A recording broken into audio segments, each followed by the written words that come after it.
What's up, everybody? I'd like to go over a few things about our race this last weekend. Now, we had a failure that put us out in the finals, but that's not what we're going to talk about today. What we're going to talk about is the comparison of the BTR Equalizer intake versus the Holley dual injector low ram intake. And what we found in the data was pretty surprising, actually. So let's go over kind of what our setup is and how it works. I'm going to draw a little illustration on the board. I'll try my best to make it look like a turbo and whatnot, but hopefully you'll get the point.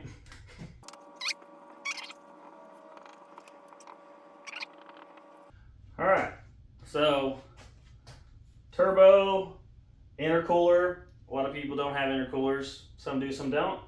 Intake manifold, and then that's going to lead into your cylinder head. And what I want to talk about today is the restriction specifically.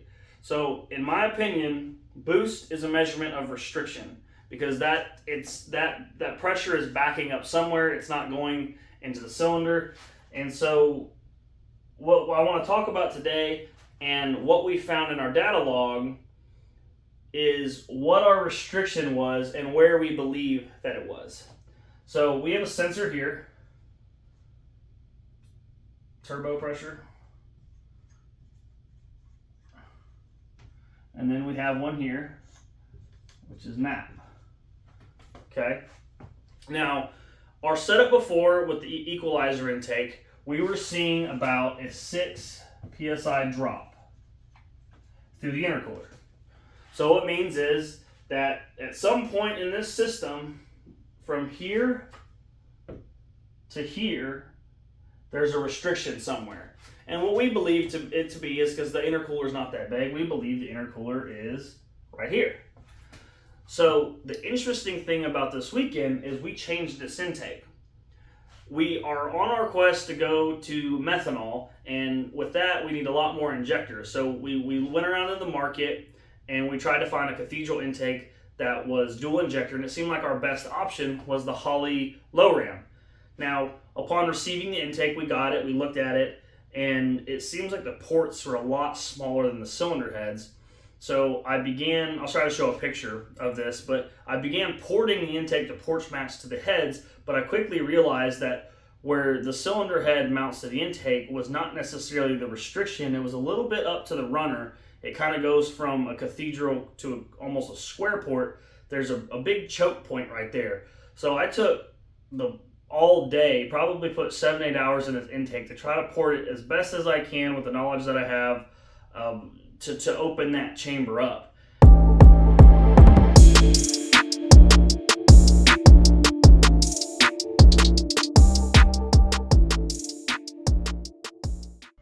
After our first pass with the new intake, we saw some numbers that were pretty surprising. I put 30 psi through the motor, and this is we have 6 psi at 40 pounds. So rough numbers, 6 psi drop, 40 pounds, and it's not linear. At 30 pounds it'd probably be around 4. So when we made our first pass, we ran it on 30 pounds. We're still kind of learning the new system, and what was interesting is we had 0 psi drop. And I was like, and I originally thought, hey, well, maybe I had an intake leak or one of the boots was leaking, and maybe I fixed that. So I put the new intake on and I fixed the leak. This is great. 0 psi drop until I looked at my fuel correction. I started looking at my fuel correction and it was trying to subtract 15%. Now I was actually trying to correct more than 15%, but that was my max threshold for fueling correction. So we made a big swing. So this is all up top. There were some mid-range problems too, but all up top, it was pulling 15% of fuel out. And so I was like, okay, well that's interesting. These are the same injectors. This is the same fuel, same intercooler, same turbos. The only thing we changed was the intake. So what exactly is happening here? And the signs pointed at this. And what this was telling me was that my intercooler was no longer the restriction, it was these runners, or the intake. Something with this intake system is causing a restriction, because where the injectors are is, we'll get into more detail later, but basically what's happening is the pressure is equalizing through the system because there's a restriction in the runners. So that's what I believe is happening here, and why this number was so big is not necessarily. I believe there's two things going on. One, we'll try to draw here. Let's see here, and here's what I think is happening. I'm going to draw a side view of. That's my best impression of an injector, I guess.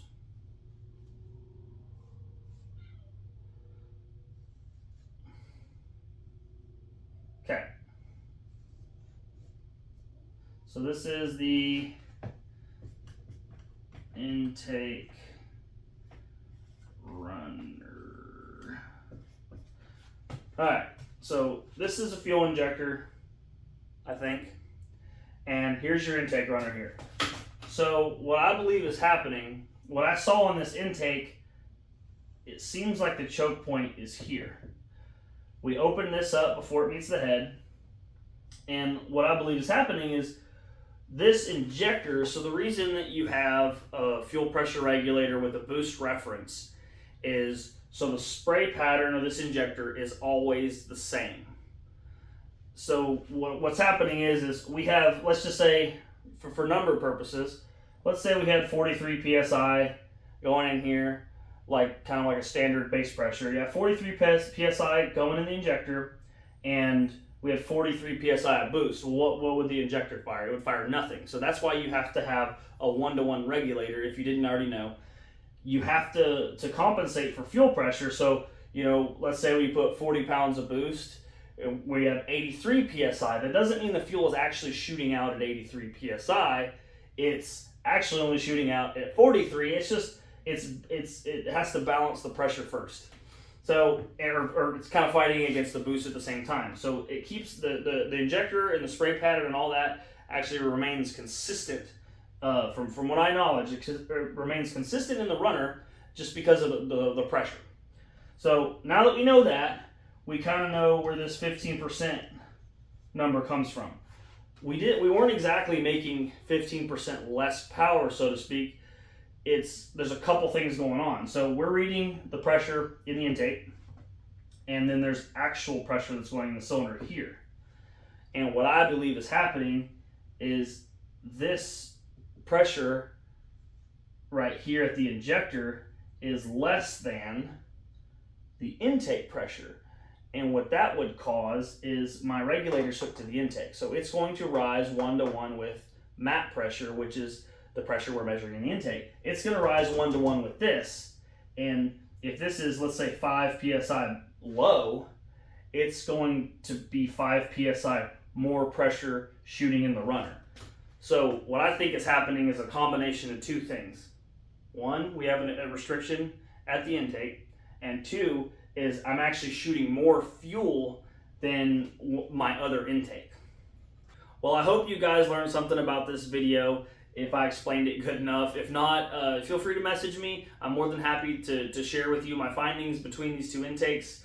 From all in all, our average number was 6 psi with our old intake, which we have a ton of data on that, and we only have a few runs at this. And we actually ended up with when we pushed, I want to say we pushed at 40 pounds of boost, we ended up having a 2 psi difference in the pressure drop through the intercooler, which is still telling me that there's a big enough problem because that fuel correction ended up being around 18%. So we're definitely losing some efficiency somewhere. My opinion when it comes to boost is it's just a measurement of restriction, and you're only as strong as your weakest link right here. Of course, we could jack up the boost numbers. I'm not really sure how much that will do for us, but I don't know what we're going to do, if we're going to switch back to the equalizer or we're going to try to run this intake. So we'll see what happens ultimately. When I'm tuning for people, I'll typically say, a lot of people go to this boost number. Oh, I have 40 psi boost. I have 50 psi, 60 psi. Well, none of that number, I'm not going to say that number doesn't matter. But my first question is going to be is what cylinder head do you have? What intake manifold do you have? Is it port matched? Is it ported? What is this whole system? And where do you have sensors? Because this number, in this case, you saw 15, 18%. That is a huge number. That is a very big number considering we only changed the intake.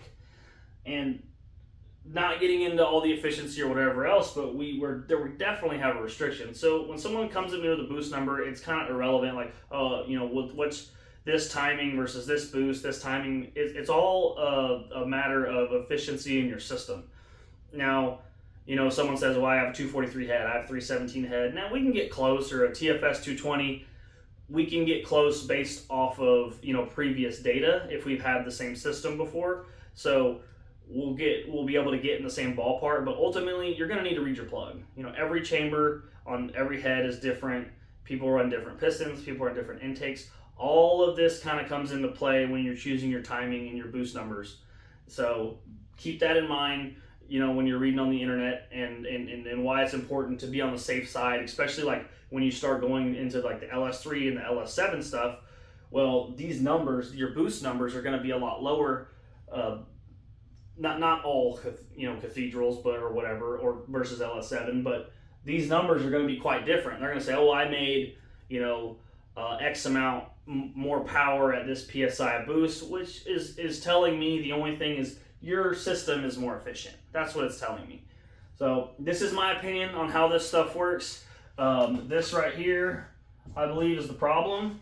If I'm gonna maybe reach out to see if there's people that port these low rams, because I think if we could get this port larger, that could fix our issue. I believe I didn't really hog it out. I did port, so I did a ton of porting at the port to match the head, but I didn't take off too much material there because I didn't know. I don't exactly know how thick it is. I don't really have tools to do that, so I didn't port it a ton, but I did try to take off as much material as possible. When it comes to the BTR intake, I didn't mess with the port at all on that intake. The only thing is right at the port, it's actually really cool the way it was designed, or I believe this is why it was designed. It's a pretty large port all the way down to the runner, and then it like necks down right at the end of the port to fit, let's just say, like your standard cathedral intake. So when you actually go to port match that, you're taking off just a 1/4 inch or a 1/2 inch of material into the port to port match it. So they kind of thought ahead and built a big giant runner so that way it could work with any cylinder head with very minimal porting. So props to those guys. We may end up putting that intake back on. It's going to require us to run we're going to have to get a injector driver and a much bigger injector, which are pretty expensive. So I'm not really sure if I want to do that quite yet, but we'll just see how things progress. Hope you guys learned something and took something good away from this. If you were trying to build a similar setup, I don't believe that any of this. I believe that both intakes would be fine. 12, 1300, 1400 maybe horsepower without having too big of an issue. But again, you're going to be the higher your turbo pressure is going to start putting more and more pressure on your turbo, and depending on what you have, you could have failures. Let's say if you had a 10 psi drop or a 12 psi drop, you're trying to make 2000 horsepower, and this thing is having to push 60 pounds of boost. You're going to shorten the life of your turbo, and you're going to push this turbo out of its efficiency range depending on what you have. So thank you guys for watching. We appreciate it. All the comments, likes, subscribe. Have a good day.